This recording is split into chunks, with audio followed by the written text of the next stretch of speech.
Wait a second. This is hard sci-fi and a short story collection. This isn't normal for me. What's going on?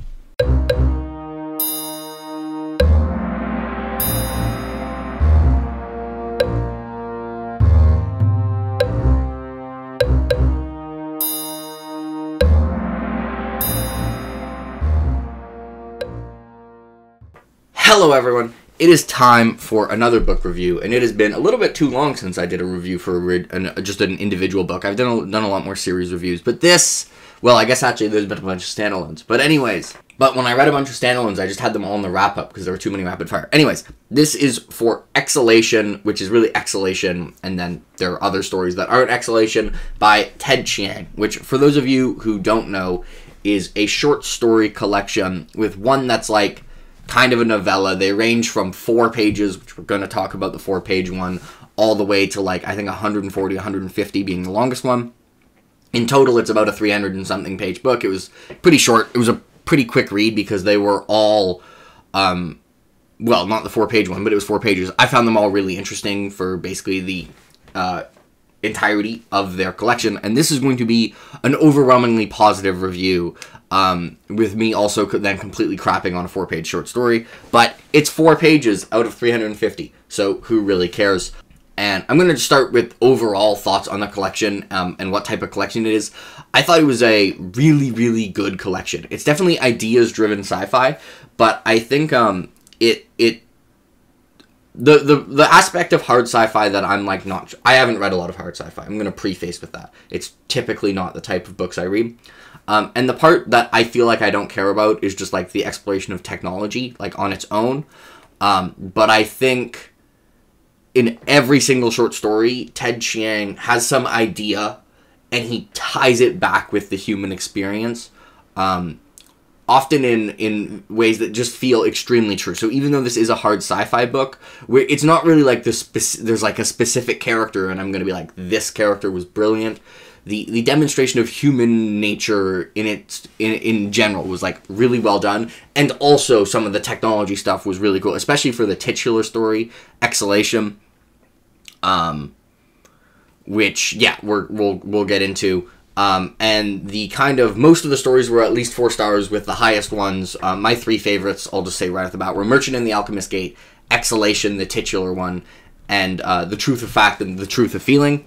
The Truth of Fact and The Truth of Feeling is like, should be mandatory reading levels of, I think it's really good, and I think it's like an important thing for people to read, because I think it is something that applies to humans almost universally, and is something that a lot of people are kind of not aware of. And yeah, that one, those are excellent. So we're gonna now go through them from least favorite to favorite, but overall, I think it just does a lot of like little things well. Ted Chiang showed a lot of range in style and storytelling ability, and I think like there's a chance that if he were to try and write a full novel, there might be some weakness in like characterization across an entire novel. But if he has any weaknesses there, which I don't know if he does, he was able to basically hide any weaknesses of his writings, or the short, I shouldn't say hide, because that makes it sound like he's trying to like trick you, but it seemed like the short story format just lets him do like all the things he's good at. It focuses on those. So it works really well for him. Like the same way like if we take the opposite author, like Robin Hobb, I think her strengths are like made greater by the long format. Anyways, we're going through them individually, and we are going to start with my least favorite short story here, like by a huge margin, because I think all the other short stories were at least really good. And What's Expected of Us, which is 4 pages, which is why it has a chance for me to dislike it as much as it can, because it only really does like, it's trying to do like 2 things. The premise is there's a device that gets invented that has a button on it and a red light, and the red light goes a second before you press the button. And then there's a fallout to this that is the entire point of the novel, and I find it completely unconvincing and totally nonsensical. And then, like, the last page is, like, about determinism, and I'm like, clearly he wrote this first. I just like this so much. At one point, I'd Stockholm Syndrome my own brain and was coping and was like, maybe this was deliberately stupid to prime you to think about the topic, so then you would think about the other short stories in this collection that cover this topic really well, and now you can think about it better. But nope. So What's Expected of Us gets 1.5 out of 10. It's basically doing like two things, and I think both those things were completely nonsensical. All right, we're moving on.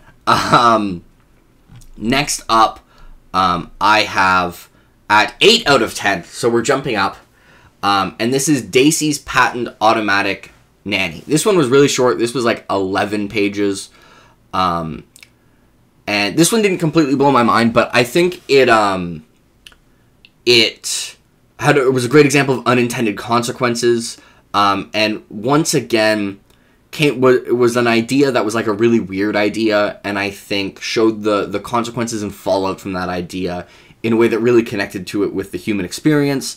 It's 8 out of 10 because like a lot of the other ones, like they blew my mind, or they like were just really good in general. And this one I found not quite as mind blowing. And next up, we're going from the first two are like the shortest two. Maybe one is as short, that we'll get to in a bit. But we have The Life Cycle of Software Objects, which this one is the one that's like 140 pages. And I thought this one was really good. I gave it 8.5 out of 10. This one I could see other people not caring as much. Basically, if you've played Mass Effect and you find yourself emotionally invested in the Geth, I think you will really like this story. This basically, the premise is, it's in a somewhat like near future, and there's like these AI, some like type of metaverse like pets that people get that they're like creating that start with like a base personality and then like, you know, change who they are based on like their experiences, kind of like, you know, people. How changing technology then affects the people who actually care about those objects' lives. And I think it's something that, like, you know, of all the things that's like in sci-fi people predict the future, Ted Chiang's like future technology prediction seems like some of the most plausible, compared to like, you know, Star Trek or like spaceships. And it's just like, no, it's people getting not actually like physically real, but still like digital pets that actually have like a personality. And also I think this is one of the ones where it's like what's expected of us which by the way, this isn't what I was doing. It says at the back of the book what the point of the story is. It wasn't this, but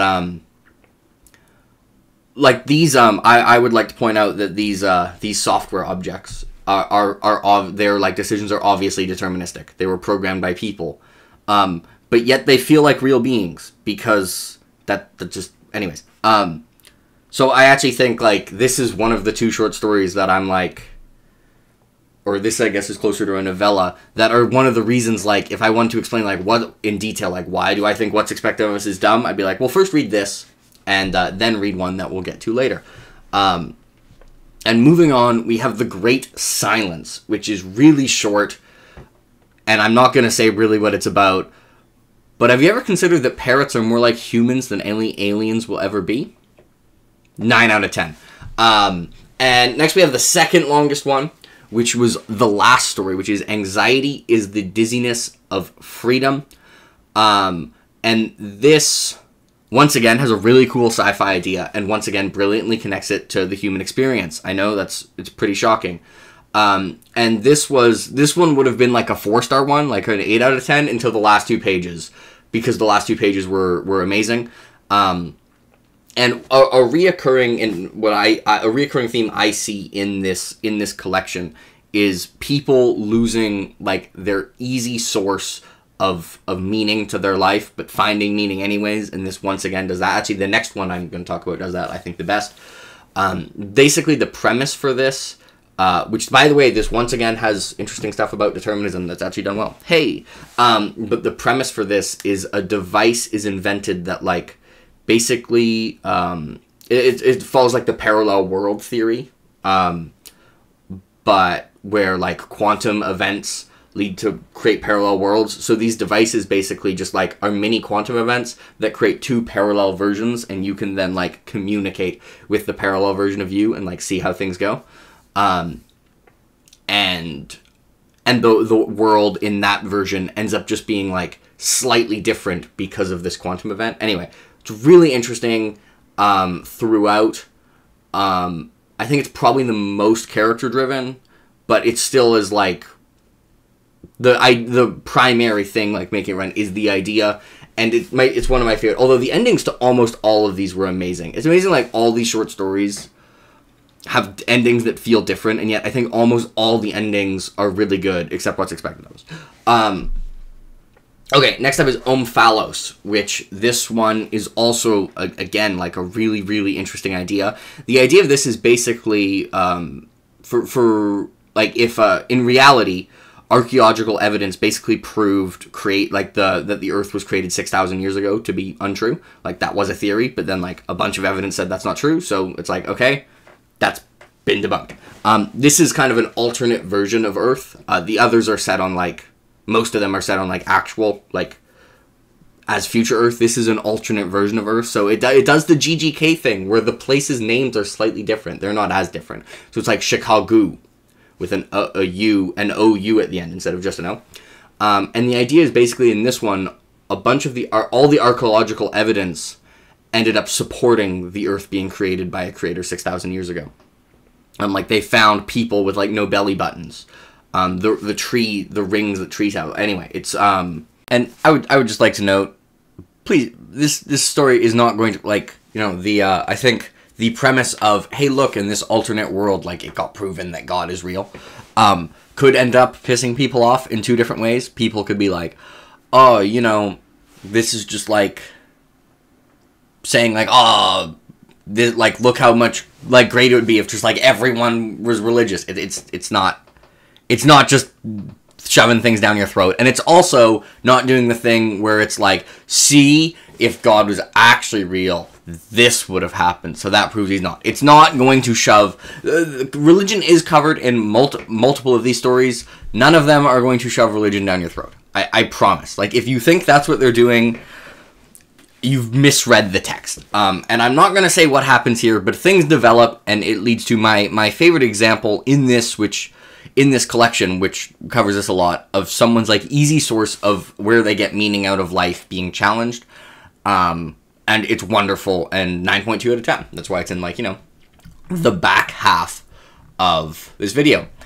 And that leaves 3 left.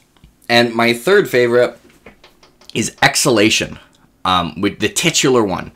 And this is, premise-wise, the most unique. And it was the one where I was the most impressed when it got tied back into kind of being about humanity. So just picture a society of robots, and there's a robot who wants to study anatomy, but the robots last forever, so they don't really know how anything works. So that robot, dissects his own brain while alive because he wants to know how memories work. It's wonderful. This one, I think, was actually one of, like, I read this for my university book club, and this is the one where it was, like, the most variation, probably just because of how weird of an idea it is. But I love the way this comes together, and I thought I was going to like this a good bit less than the first story, which we'll get to. But I like it almost as much, and I'd give this a 9.5 out of 10. I thought it was completely brilliant and was absolutely amazing. And that gives me the one I've mentioned before, which is The Truth of Fact, The Truth of Feeling. This is like, if I was in charge of the school curriculum, this would be mandatory reading in high school. Basically, it's parallel storylines. And one of the storylines is people in the Americas, following, like, a tribe of Native Americans, of indigenous people who have, like, Europeans bringing introducing writing to them, because their history was kept via an oral tradition, and it's contrasting this with a future where it's been invented. There's like a digital memory, basically, and a digital device that basically lets people have perfect memory. And the way these are contrasted is so absurdly brilliant. And I don't want to say more because I want you to just discover it on your own. But this is, you should read this. This is something, like, people should read. It obviously, like, it's going to, one of the things it's about is kind of how humans treat their memories and the loose connection memories tend to have with truth. And it's something that people should, I think, be aware of, because I think almost everyone is going to be guilty of kind of remembering things wrong. Not because they're being dishonest, but because they, like, legitimately remember things wrong. Okay, last of all, and that one's also a 9.5 out of 10. It's so good. And the last one, which is the first and my favorite of the collection, is The Merchant and the Alchemist Gate, which this one was kind of actually the least conceptually unique. This one's covering time travel, that's been a topic that a lot of people have made stuff about. I just think Ted Chiang does it better than they did. This, like, it got like the stories within stories formula, and just it does so many little things so well. And the way it goes, it's slightly atypical. Like, it's just a way I haven't seen a time travel story going, and it was incredibly touching and incredibly fascinating throughout, and it was completely brilliant. It's my favorite, like, time travel related thing, maybe. I don't know, I wouldn't change anything. It's given a 9.6 out of 10, even though it was probably, like, one of the least conceptually unique. Just, it did so many little things so well, and I love the ending so much. So that is Exhalation and Other Stories. Short story collection, hard sci-fi. Not the normal things I read, but it was really good. Ted Chiang obviously has a brain the size of a truck, and some of these are absolutely brilliant. And if that sounds interesting, I would highly recommend it. I think this was a short story collection that was 100% worth reading. And yeah, it has my seal of approval, except for What's Expected of Us. Please, if you read What's Expected of Us, unlearn everything in that 4 pages. Yeah. Anyway, hope you enjoyed the video. Let me know if you've read Exhalation, or his other collection is The Story of Your Life and Others, which actually I've had people have told me is even better, and I will definitely be getting to it sometime. The first time I see it in a bookstore, I will be buying it. Have a nice day, everyone. Yeah, let me know if you've read Exhalation. If you have, what is your favorite story in Exhalation? And if you've read Exhalation and Story of Your Life and Others, which do you prefer? Bye, everyone.